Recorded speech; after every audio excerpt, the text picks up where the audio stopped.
Well, hi, everybody, and welcome to episode 149 of Level Up, 60 minutes of live Q&A, where your questions really do drive the show. Now, Shanice is over in the chat, so please do let her know your name and the city from where you're joining around the world. It really does help us out. She's going to post some links into the chat for you to vote up the questions that you would most like answered by the panel, and of course, for you to add your own as well. If your question is selected, then your name's going to appear in the credits at the end of the show. So do get your questions in early and stay with us to see all of that happening. Today, we're going to be exploring how to become an agent for change, and in particular, working within an agile environment. How do you go about that? And we're going to share some practical hints and tips along the way and some guidance and so on that you could follow. Change and agility, of course, have many things in common. They're often both iterative. They build on previous deliverables or iterations, if you like. Sometimes they can excite and sometimes they can be very challenging. So to help us explore this topic, I'm delighted to be joined today by a truly expert panel. So let's jump in and meet them all. Melanie Franklin is the director of the Agile Change Management Limited, and she's an experienced change program and project management consultant. Having authored her book, Agile Change Management, Melanie enables her clients around the world to embrace and lead meaningful organizational change. Welcome back to Level Up, Melanie. Good to see you. Thank you very much. I think this is a very important subject because I think, as we can see from all the CEO surveys, agility is still top of the requirements, often referred to now as innovation environment rather than agility, but something that many board level members are interested in achieving. Thank you so much. Wouter Delbaere is the co-founder and CEO of Mangtas, whose talent platform specializes in helping teams really scale. With a master's degree in IT, his background has led him into building 3 startups so far, and I'm sure many others are in his future. He's seeking to redefine the future of work through remote staffing. So welcome to Level Up, Wouter. Really great to see you. Hey, thanks for having me. And really excited to talk about this fascinating topic, especially since so many projects fail.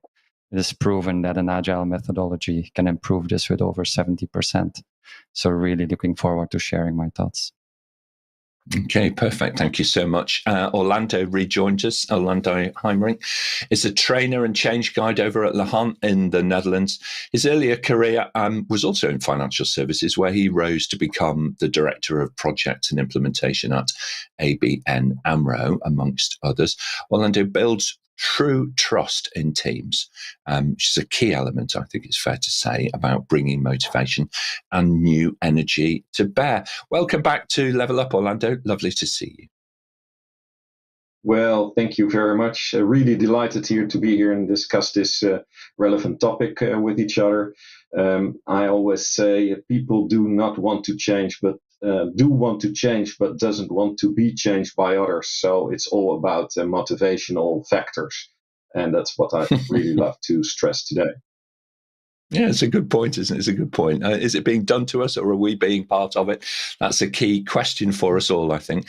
Tomasz Manugiewicz is the general manager of Grand Parade over in Poland, and he is also passionate about all things agile. As an agile enthusiastic coach, he completed his first agile transformation many years ago, actually in 2009, I think it was.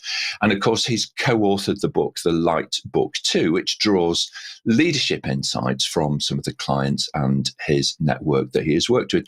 Welcome back to Level Up, Tomasz. Lovely to see you.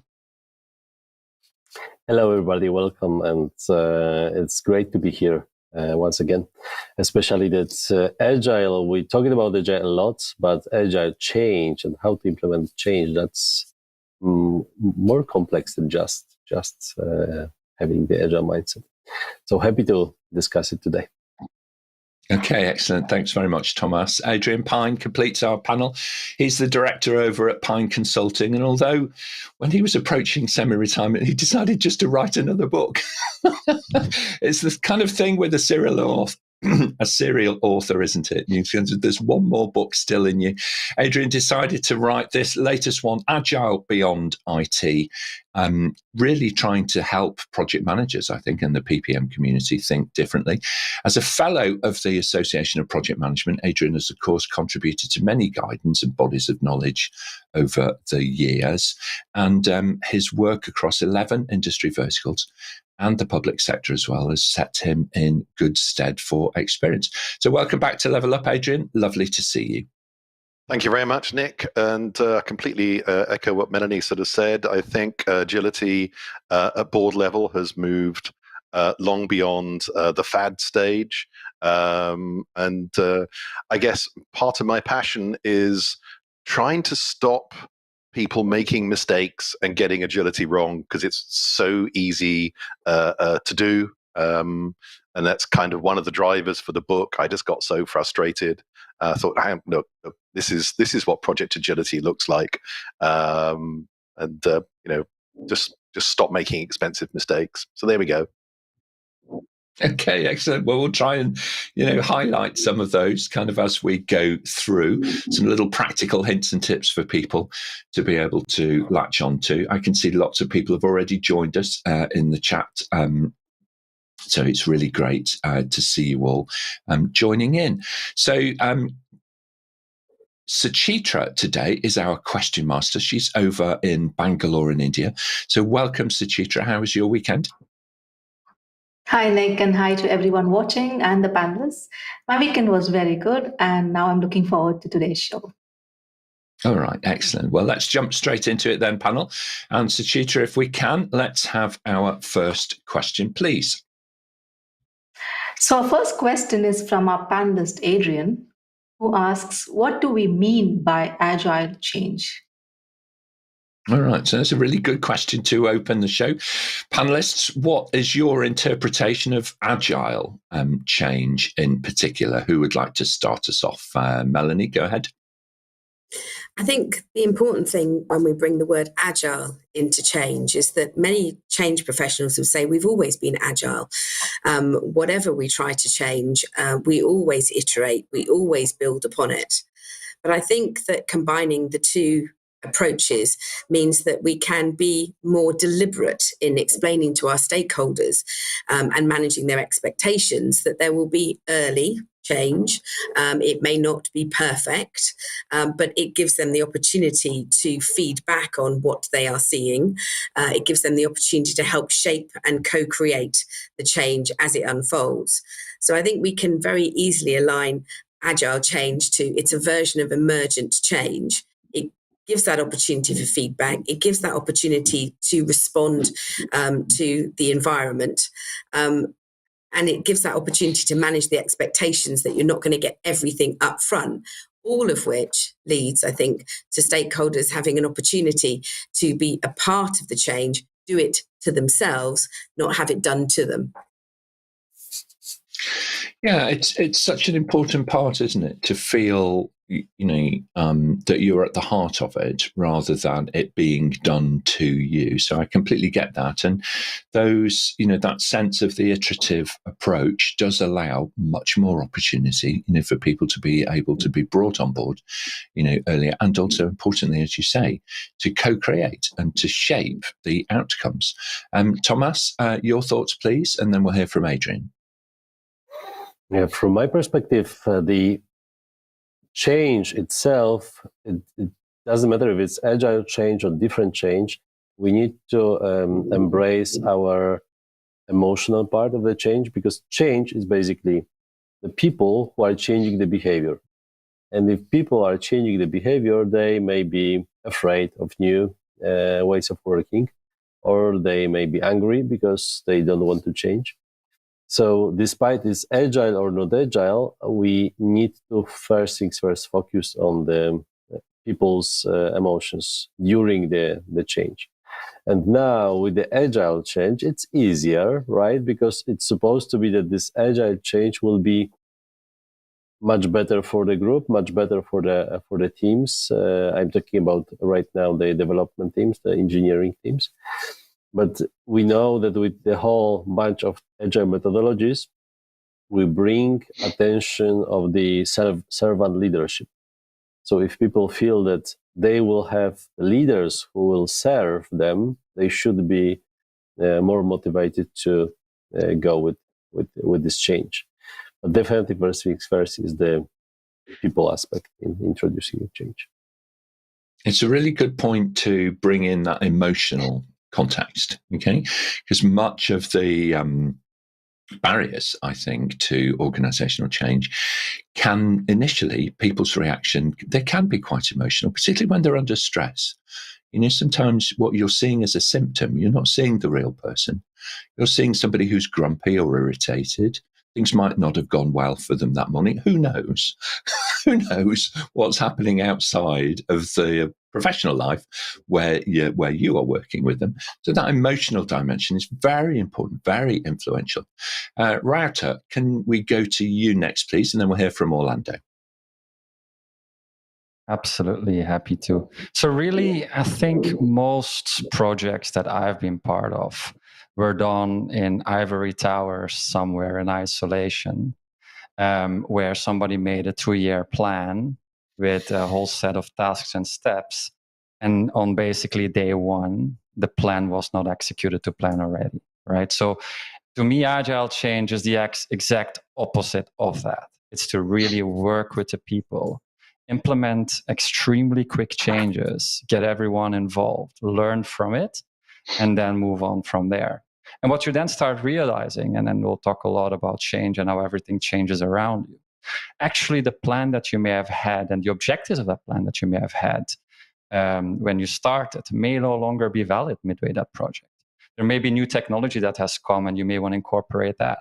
So it's really important to just have very regular incremental feedback sessions and just grow the business that way. To me, that is Agile Change. Thank you very much indeed. And that feedback loop and the learning loop is such an important dimension, isn't it? We might come back to, do we truly learn? Do we truly embed that learning into future decisions a little bit later on in the show? Orlando, your thoughts, please, and then we'll hear from Adrian. Yeah, well, the question is, why is agility so important? I always say, how long did it take for the color television to penetrate worldwide 50 million people? That took 25 years. And now ChatGPT is in a few months, it is being used by 50 million people worldwide. So Agile Change is about creating autonomy and within organizations in order to be able to be more responsive to external developments. And the shorter the iterations, the shorter you make iterations from strategy to operation, you create organizational agility. I completely agree with that. And fintech actually is a fantastic industry vertical to be able to show real examples of how things have changed. So from the early days when you needed to perform retail banking in person to now, the most secure way to do it is via a mobile device. And it's quite fascinating to see that journey happen and accelerate and the pace at which it has changed. And it's resulted to, at least in my country, a radical change in the look of our high streets as physical retail bank branches have been closing, and they've been replaced by more and more electronic mechanisms. So fascinating to see. Thank you very much. Now, Adrian, you raised the question, and panelists raise questions so that we can learn from each other and illustrate different elements and dimensions. And what are your thoughts on the meaning of Agile Change? Well, the only thing I want to add to everything that the other panelists superbly said is people should need to have clarity over what change they're talking about, because we could be talking about a move towards, say, organizational agility or agility in a part of an organization. And certainly that has been achieved in many IT departments.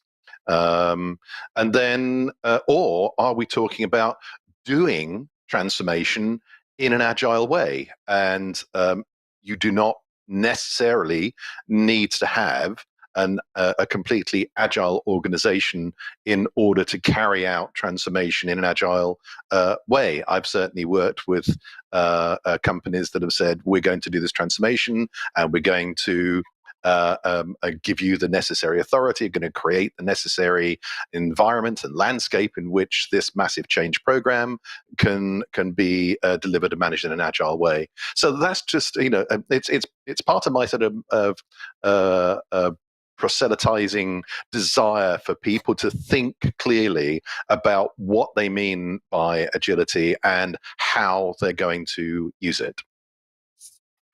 All right. Okay. Thank you very much. Melanie, you're looking like you would like to add something.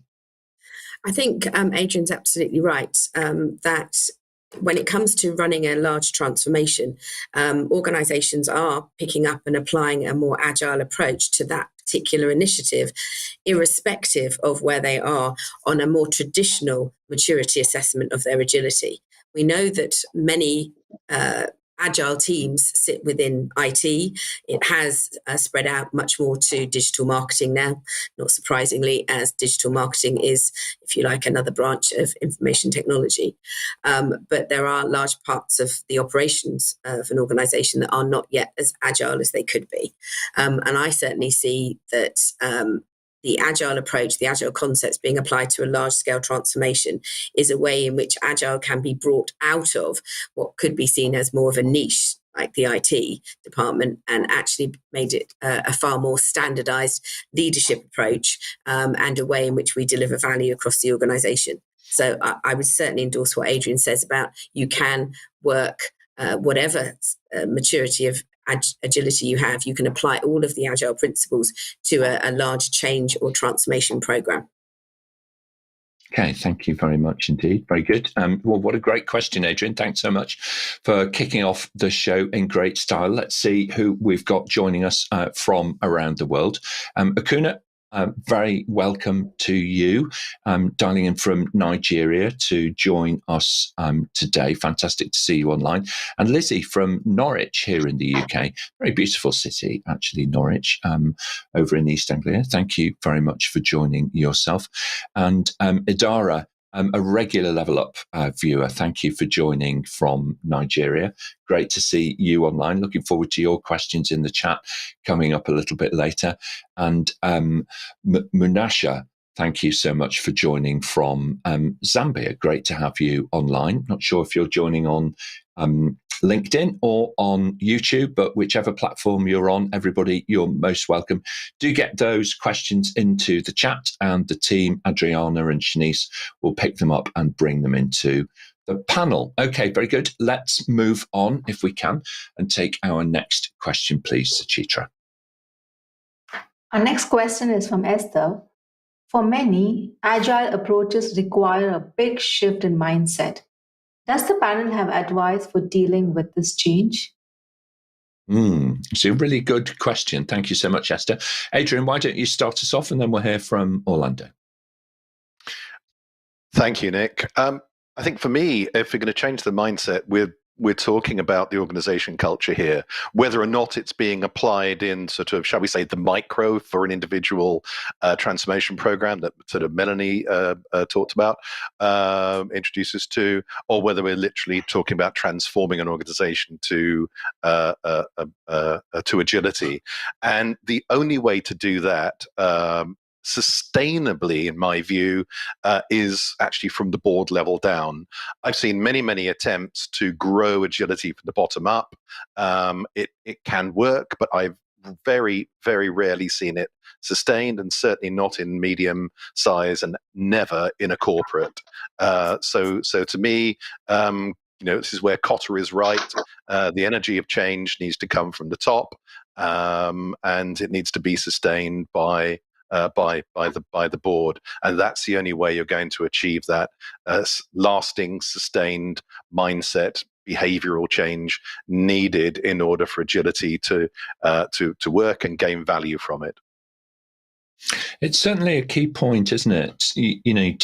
To have the top joined with the bottom. I also think sometimes that senior people they desire, they want, they really need authenticity from the folks who are doing the work. So creating those conduits, if you like, to be able to connect all members of the organization through to the C-suite without undue latency is a very, very important part of getting agile change right.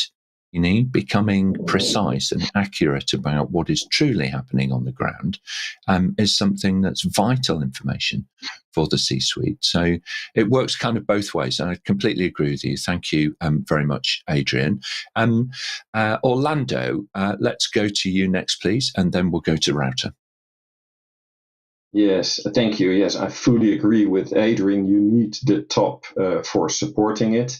In my experience, you need as well, so there's a top to bottom force, and you need horizontal connections, and you need to create new horizontal connections and new networks. Mindset, a change in mindset means you're impacting culture and behavior. So that means that the depthness of the change is very big. It's not only about procedures, it's not only about structure, it's not only about technology. But it's a layer deeper. So that means you really has to have a long duration of the change, and that's where you need the top for, because take your time for that.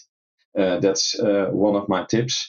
And another one is, since you cannot plan far ahead, you need to react on situations and to plan create tailor-made interventions according to the specific situations, and then you can move on together with the people impacted and the change agents. Okay, thank you so much. And Wouter, and then we'll hear from Melanie. Yeah, excellent. And I can't agree more with Adrian and Orlando. And maybe one thing, obviously leadership is the key here, right? And I have myself been part of a big organization that was as waterfall as it got. And I was attempting to be an agile change agent myself with very limited power. And it was beautiful, got a lot of energy, and died. However, a year later, we managed to convince senior management, and all of a sudden took only about a couple of months, and we completely transformed, right? So it's really, the drive needs to come from top, but equally important, one is to drive it, another thing is to be it, right? It's easy to say, okay, everyone go agile, but I stay very old school, right? And I stay in my old ways. So you have to really set the tone, lead by example. And that's where I've seen it work the best. So for instance, one of my favorite quotes from the ex-founder, or the founder of LinkedIn, Hoffman. So if you're too proud of your very release that goes to market, you probably went way too slow, right? And if you want to implement an agile methodology throughout your organization, but you don't have that mindset yourself, it will be impossible to achieve.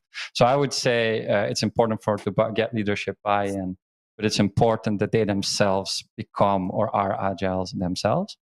And then very quickly show success to the people, right? So then you have to have a very successful proof of concept, give it the right attention and funding, so that people see how good it really is. So it's not forced down their throats, but you kind of build that excitement organically within the company.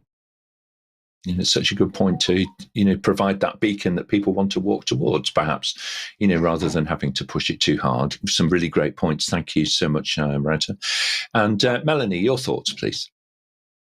I think that we're talking about a lot of traditional organisations where we're talking about top down. I certainly work with organisations where there is much greater freedom and expectation that we as individuals will set the tone and the culture of the organisation. So I think that we should always start from the position, if we want something, then we have to embody it ourselves, which is what Wouter was saying as well. You have to be the change that you want to see. I think we can all choose to react in a more agile way to our work. For me, one of the biggest differences in adopting an agile mindset is that there has to be courage to be willing to perhaps put something out there that isn't completely perfect, which is again what Wouter was saying when he quoted LinkedIn. It is about sort of saying, well, it's there or thereabouts, have a look at it, see what you think the feedback is, and then build on that. And that takes a lot of courage to work iteratively, because every iteration is not perfect. It's got most of the functionality, and we're going to try and see how people react to it and what they really need and what they don't. So that willingness to be releasing things early, getting things out there. And I don't just mean in the tech space. I mean, when you're redesigning your processes, when you're restructuring your teams, you're trying things out all of the time. And I think courage is a theme that runs through this. And we can all decide to be more courageous or not. So I think Agile starts with an individual. Thank you very much indeed. And it's a really good point, isn't it? Courage and fortitude are some of the things which really do underpin great change transformations. Adrian, you talked a lot at the beginning around, kind of leadership. In your experience, should we be trying to coach leaders? Should leaders have coaches and mentors, or are they now at the top of their profession and therefore no longer need a coach or a mentor? I think a general answer is I think everyone should be learning at all stages of their career, and no matter what level that they get to in an organization. I'm 66 and I'm still learning, and I actually still get coaching, even though I'm mostly retired. So I think the simple answer is yes. What an individual needs depends on that individual and their circumstance. And where it perhaps comes into the leadership, say, of moving towards agility or using agility, I'm completely with sort of Melanie that it starts with an individual, and but the top of the organization, they're the ones who should be setting the culture for the organization. Otherwise, you get Drucker's strategy. What is it? Oh goodness, I've forgotten the thing now. Culture eats strategy for breakfast, as it were. You can get if leadership doesn't create the culture that they need in order for, say, individuals pushing agility to thrive, then you end up getting cultures that you actually don't want and can be destructive for that organization. Okay, thank you. Melanie, briefly. I think coaching is something that is essential if you're trying to adopt an agile mindset. I spend every Friday coaching a variety of CEOs. And I think the biggest thing that I offer as a coach is that space in which they can try out their courage and they can share their fears and worries, and we can play out various scenarios, and they can understand what it means to be working in a more agile and iterative way with less certainty. So I think where I spend my time coaching is for them to work through those scenarios and to feel a sense of certainty about what they're going to say, what they're going to do, and what decisions they're going to take. Far better that they play them out with me and then they can go on to be agile than to perhaps lose courage halfway through. Okay, thank you very much indeed. And the importance of those safe spaces is true for everybody, isn't it? And it's down to us to be able to help create them for all of our colleagues. So really good answers. Thank you so much, panel. Great question as well. It's great to see even more people now joining in the conversation online. So thank you for your contributions. Let's move on, Shanice, if we can. And Suchitra, and we'll take our next question, please. So we have a live question from Robert, who's watching on LinkedIn. How do you know what mindset a person has? And how do you know a mindset has changed? In my humble opinion, mindset is a useless construct. Okay, Tomasz, start us off on this one, please. And then we'll hear from Adrian. Yes, definitely. Especially the last question was a good segue to this one. So how do we know, and if the mindset exists, and how do we know that the person has such a mindset? It's basically all about the conversation. So keep asking people what they think, really what they think, not what they tell us what they think, but really what their opinions, and to value their opinions, and to tell them, even if we can't change anything, right, in terms of they want to do somewhere else, something else, or want to move our organization somewhere else, that we are moving the organization. We can tell them, hey, I hear you. I hear your need that you would like to move in a different direction. Right now, it's not possible, but let's check in the future if there will be any chance to fulfill your needs. So this is, for me, the mindset thing, that we understand what other people thinks. We may show them different ways of working, different perspective, and that's where is a mindset shift. But at the end of the day, obviously, that's their decision if they will shift the mindset or not. So that's why it's so difficult on the one hand, but on the other hand, it's very, very important, because it means that you treat people as a people, and you observe their needs in this agile environment. Yeah, thank you very much indeed, Adrian, and then Wouter. Our mindsets, well, building on what Tomasz just said, our mindsets influence how we act, how we behave. So you can get a very good reflection of someone's mindset in an organization from how they behave on a day-to-day, period-to-period basis. And therefore, also, it's possible to modify behaviors in a variety of ways, and therefore, hopefully, over time, show people that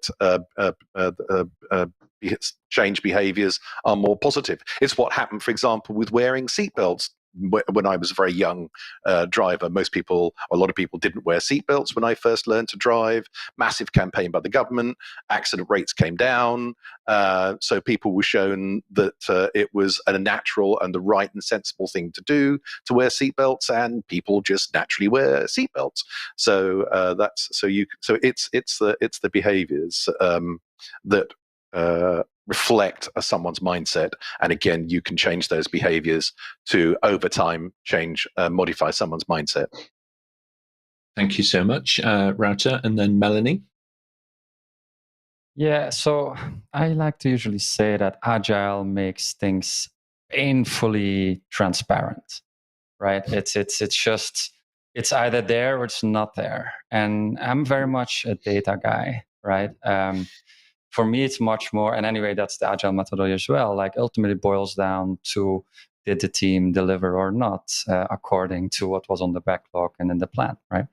And it's very, very easy to determine whether somebody has the right mindset for Agile, because ultimately the data will simply show it. Right, and I feel that it's a very easy way to track. It's very extremely simple. It's elegant, and ultimately the data will show whether the mindset is there. It's a really interesting point that you make, because earlier on we were discussing the emotional dimension. Okay, and there's also, as you say, this rational dimension to decision making. And in our roles, to try and facilitate, lead, coach, enable, support, whatever word you wish to use, this kind of change, looking at the data, there's a lot of insight, true insight, that you can get from the data. So I'm a big fan of that. So thank you very much, Wouter, for highlighting that for people who are working in complex environments. You might want to look at some of that data that you're collecting for the evidence that you may need to support your thinking. Excellent. Thank you so much.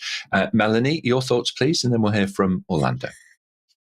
Well, I think we're right. It's about behavior. Mindset is verified by how we choose to behave. And I think when it comes to agility, we've already talked about courage, and we're doing things in a different way.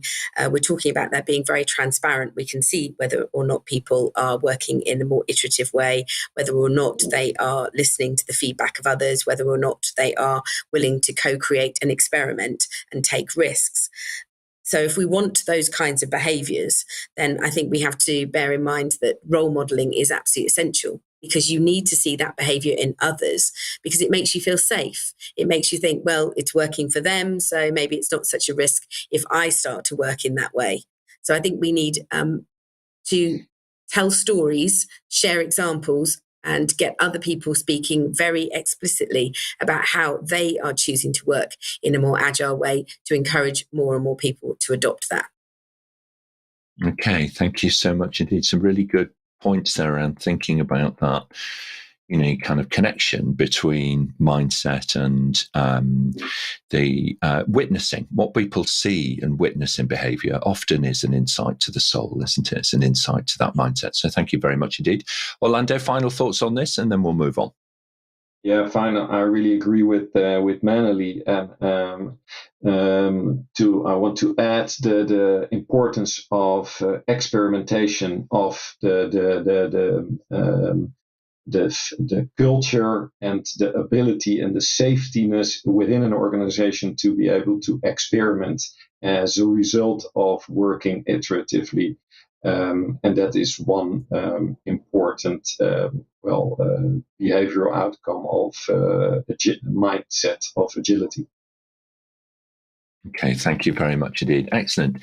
Very good. Well, another great question, Robert. Thank you so much for raising it online with the team today. Robert Den Bruder put that question in, so thank you very much indeed for submitting it. And got all of the panel kind of really thinking in some depth as well, actually. So I hope that the answer's been useful to you. Do comment in the chat to let us know your thoughts on the answers that we were all able to provide.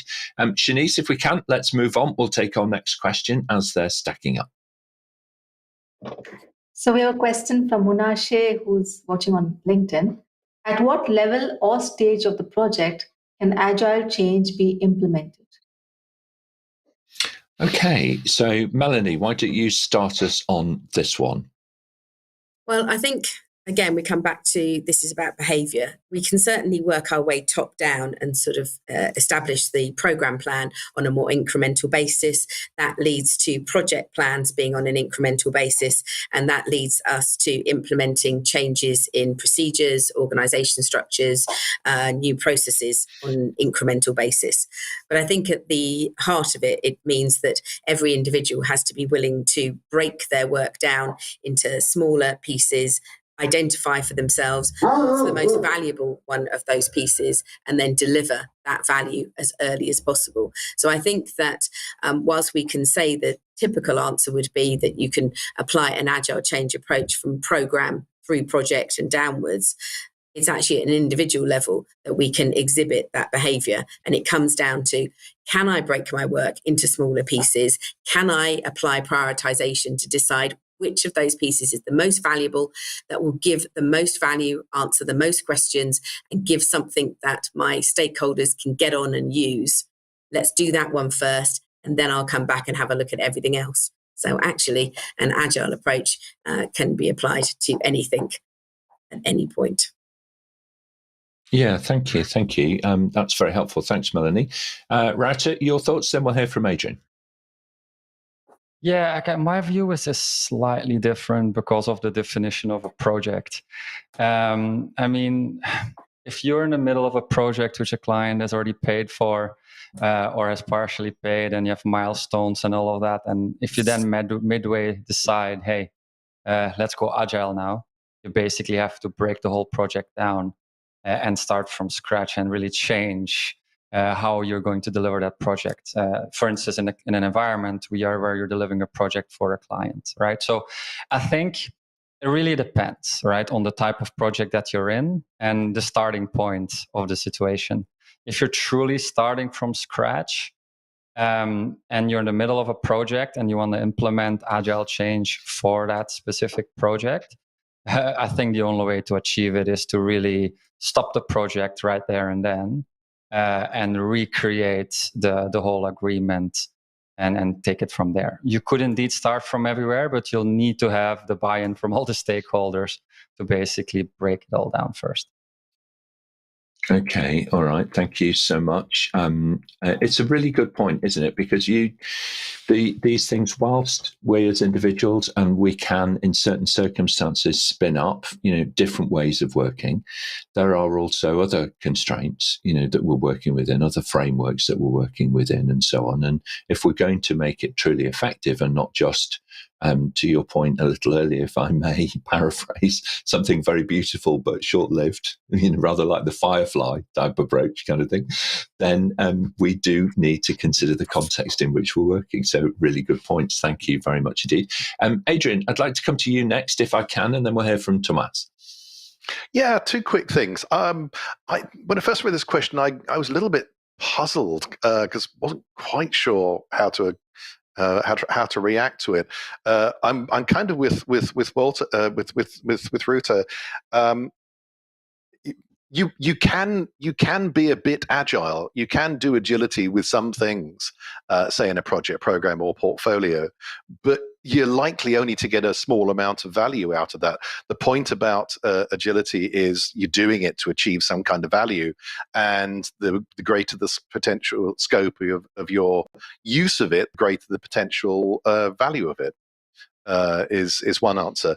The other answer I was going to give, and I tackle both of these in my book, which I see the recommendation is there, Agile Beyond IT, is that you can apply it, quite right, as Melanie said, to something. To just say change control. You can do change control inside a project or a program or even a portfolio in an agile way. And in my book, I describe both what agility looks like at the macro level and also what it looks like when applied to individual techniques. But I think it's about, again, the clarity of what agile we're talking about. Yeah, thank you, Adrian. It is something that, quite often comes up in other shows and other questions where there's clearly somebody that is not necessarily in the position of being able to direct a significant step change in an organization, but feels passionate that they could bring value if they adopted a greater degree of agility, if you like, in being able to do something. So I think if you're in that situation in real life, you need to kind of build up to it, if you like, and start building that pool of influence around you, so that you can make those changes perhaps in the future. Tomasz, and then Orlando. Yeah, from my perspective, I would like to echo from what has been said here about when we have, for example, a huge investment project in a waterfall mode. It is not worth to break everything just like this and then move it towards agile or switch immediately to agile, because your shareholders, stakeholders have some interests and will maybe not happy with the whole reset that we do. But what I usually do, I provide a proof of concept, a very small piece of functionality or very small piece of the product, which can be delivered in an agile fashion in parallel to the project which is happening. And then after a while, I compare, hey, in this proof of concept, we produced this amount of value for the market, we earned this amount of money, and we did that in an agile way. And in this method, we produced the software within the time, within the scope that we agreed, and this is the value. And showing the people, showing the shareholders and stakeholders and C-level guys the difference in the approach with this POC versus the regular project, slowly but surely we can gain the trust, and they can decide, okay, next project can be implemented in agile fashion. So I usually approach it that way to get this buy-in from C-level guys. Okay, thank you very much indeed, Tomasz. Very good. Well, thank you, panel. And what a great question from Munasha. The level and stage of a project where we're thinking about agile change, and it kind of sounds to me like you You can select your moments, choose your moments, and start to build that sense of greater agility in your organization. Okay, so please do that. Let's move on then. I just want to, before we move on, actually, I just want to give a shout out to some of the folks online. Deepa Abraham, thanks so much for joining us today. Really good to see you online today. And as well as Veli from South Africa, great to have you on board. And Abhishek as well, a regular contributor to the Level Up community. Is fantastic to see you online today. Sally Ann, thank you for joining from Cheshire here in the United Kingdom, very beautiful part of the country. And Henry rejoined us from Bournemouth down there on the south coast. So great to have you online. And Johan, big shout out to Johan, who's an author in his own right as well. We have a lot of authors today. We should start a book club, I think, which is great to see. Thank you, Johan, for joining us and helping so many people in across Africa, actually, not just in South Africa, but across Africa and around the world, get their heads around leading practice. Really great to have you online as well. Suchitra, let's move on. I think we've got time for one, and perhaps two last questions before we wrap up. Sure. So we have a question from Trevor from LinkedIn. Can the panel provide advice on how to lead agile change when the volume of incremental change is massive, which many times is a serious concern to stakeholders? Okay, that's a really good point, isn't it? When the degree of change is significant. Orlando, your thoughts, and then we'll hear from Wouter.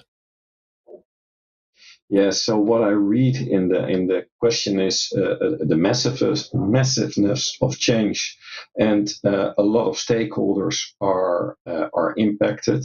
So what needs to be done here is you have to organize a kind of synchronization among the organization where stakeholders are being put together in kind of facilitated workshops or program increments or product owner tables or stakeholder tables in order to organize and synchronize the organization into the small steps of change, into the incremental steps of change.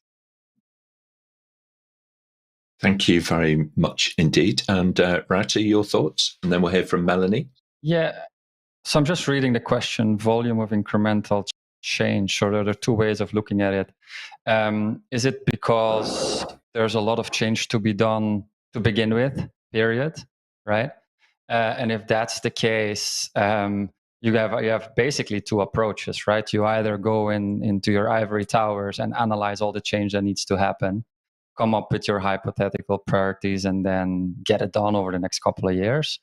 Or you execute them incrementally and actually figure out if your priorities are even right, if some of the other changes are still needed, and et cetera, right? So that's one side of the answer. So really, if the change needs to happen anyway, right, then you have two approaches, period, the change needs to happen. Now, the other side of the equation is obviously, is there an issue with a lot of incremental changes occurring quickly, and that may have some side effects, right? And that's a big problem, right? And that I agree with. Like, for instance, in the banking space where sometimes, they don't want to have a fortnightly upgrade of their system. They may want to only do it once a year.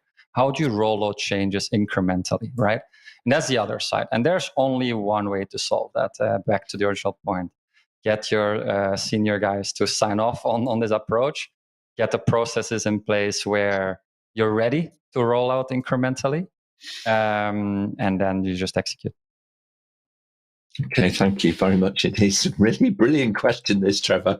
Thank you so much. We're going to spend a little bit of time on this one, I kind of think. So thank you very much indeed, Wouter. Brilliant insight there. Melanie, your thoughts, please, and then we'll go to Adrian. I run the Global Capability for Change survey that's filled in by heads of change and transformation around the world and portfolio directors. And 89% of them said last September that they expected to see a significant increase in change. Only 11% of them said that they felt that the level of change would stay the same. No one said the level of change was going to go down. So I totally endorse Trevor's point about the volume of incremental change.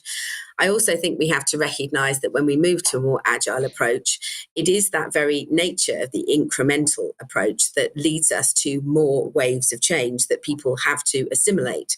So if I move from a more traditional waterfall approach where I was implementing once at the end, if I'm looking at a more incremental approach, more agile approach, I'm probably quadrupling or quintupling the amount of change that I'm putting in. I'm doing 4 or 5 increments within that same initiative. So we are a part of the problem. We can argue that the waves of change are less because we are implementing iteratively. So I'll give you some of the functionality, I'll give you some of the new expectations and behaviors, and then I will drip feed you with some more in a couple of months' time if I'm running a more agile transformation. But I think what it comes down to is picking up the point on perhaps synchronizing across stakeholders. I think we have to synchronize the picture of change. I think we have to be very willing for any of us involved in change to get to know what all the other change initiatives are, or as many as we can possibly find within an organization, and for ourselves draw together a more holistic picture. Think about how all of these changes appear to be linked, what the interdependencies are. Let's try and give our stakeholders an integrated picture, because actually what they're experiencing is multiple changes taking place at the same time. They're experiencing that integration. So perhaps we need to talk a little less about our own initiative and actually talk about our initiative in the wider context of what our stakeholders are experiencing, which is multiple other changes as well. Okay, thank you so much. And there's some really good guidance there from Melanie in her book all around Agile Change Management for people to be able to pick up and use. So I really do recommend that. It's very well written, and it's one of those books that you can just get on with. All right, you can just read it, okay, and it's going to help you at all different kinds of levels. So please do pick up yourself a copy. I'm sure that you will not regret that one. Very good. Adrian, your thoughts, please, and then we'll hear from Tomasz.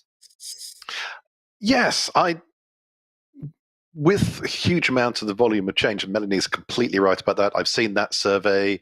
It's really, really good, insightful. Yeah, you get a lot of change fatigue in organizations, and I worry sometimes a little bit about iterative change, because I see both iterative change, and I'm not talking about necessarily just systems changes, but I'm talking about actually sort of changes to the way in which organizations operate and work, whether they're large changes, small changes, and you often get this massive fatigue and massive pushback from both from stakeholders, large and small. We say, "Oh God, no, not another change." So it then comes back to how you're doing the change, and agility may be applied to change when you're doing it, shall we say, both inside a project context or program context, but also outside as well. You can be doing change on an operational, daily, weekly, periodic basis, but just as part of the way in which that operation, part of business operations is running. And that, for me, is an area where perhaps there is the greatest fatigue. So a natural area, and of course I've grown up in project and program management, so for me still program management is the vehicle for delivering significant change in an organization. But even with that, the sheer scale of changes and how people are affected can still generate that kind of fatigue. So once again, leaders, or perhaps a better way of putting it, architects of change in an organization need to think very, very carefully about how they're going to go about doing the change, whether they do it in an agile way or otherwise, and how it affects people on that journey and how it appears to stakeholders either involved in it or affected by it. Thank you very much indeed. Thanks, Adrian. Really, really good points. Tomasz, final thoughts on this one? Very last thoughts on that is that it's a trap to treat Agile as an excuse for many, many changes in our software, in our system. So bear in mind and remember not to upset shareholders and stakeholders and C-level guys. Agile doesn't mean chaos, and Agile doesn't mean huge, massive amount of change in the requirements. That's what I would like to emphasize at the end of the question, especially in IT. It's a good point. You know you're with an expert when they're calm. Throughout a series of agile deliveries over a long period of time. They're calm at the beginning, they're calm in the middle, they're calm at the end, and value is delivered throughout. Well, value has been delivered throughout by this panel today. It's been fantastic. We've had some excellent feedback in the chat from all around the world as well, praising you and your insight. And so thank you very much indeed, panel, for sharing it. Final thoughts briefly as we're up against the clock, Adrian, and then we'll hear from Orlando. Just really what I started. Be clear about the way in which you want to use agility, and be especially clear about the value you want from it. Thank you very much indeed, Orlando, and then Tomasz. Yeah, well, people do want to change, but doesn't want to be changed by others. So please take note of the intrinsical motivation of people, and then to the why and the purpose of the change intended. Okay, thank you very much indeed, Tomasz, and then Melanie. Well, my last thought is that we need to be brave. Be brave in terms of implementing the change, and be brave in terms of dealing with the change, with the people who don't want to implement the change, to understand them and to keep them in the loop always. Thank you very much indeed, Melanie, and then Wouter. This is an evolving practice. So learn all you can, practice all you can. The APMG has an excellent qualification called Agile Change Agent, which will teach you lots of techniques where you can start to become more agile yourself, and therefore be the role model in your own organisation, because you can affect the culture of your organisation. Excellent. Thank you, Melanie, and Wouter. Yeah, just to continue with the learning angle. Ultimately, the businesses that learn the fastest are the ones that win. Agile is all about learning, and really learning it the real way, the fastest way. So just remember that as you implement Agile. Absolutely. Thank you very much indeed, Wouter. Suchitra, your reflections on today. Amazing show, Nick. Thanks to the panelists. We've had some great questions and some fabulous responses. And we have more questions as well, so we'll visit them again shortly. Thank you. Yeah, very good. Thank you so much, panel. On behalf of all of our producers online, great job. And to all of you who are online, thank you so much. Don't forget that you can also hop over to the APMG website, where you can search for answers to more than 1,500 questions that have been previously put to Level Up panelists in all of the episodes that have gone before today. And don't forget that you can listen to the audio version on your preferred podcast platform. Just search for APMG International, Level Up Your Career. Coming up this Wednesday, there's a webinar actually all about digital skills shortages and how you can bridge those gaps using the Sophia framework. And on Friday, we're going to be exploring how to build better business cases. It's a core skill which all of us need as professionals. It's actually our 150th episode as well. Who would have thought? So it's sure to be a little bit special. Details, of course, are on our website. Monday, we take a little break in lieu of the public holiday here in the UK on the 1st of May.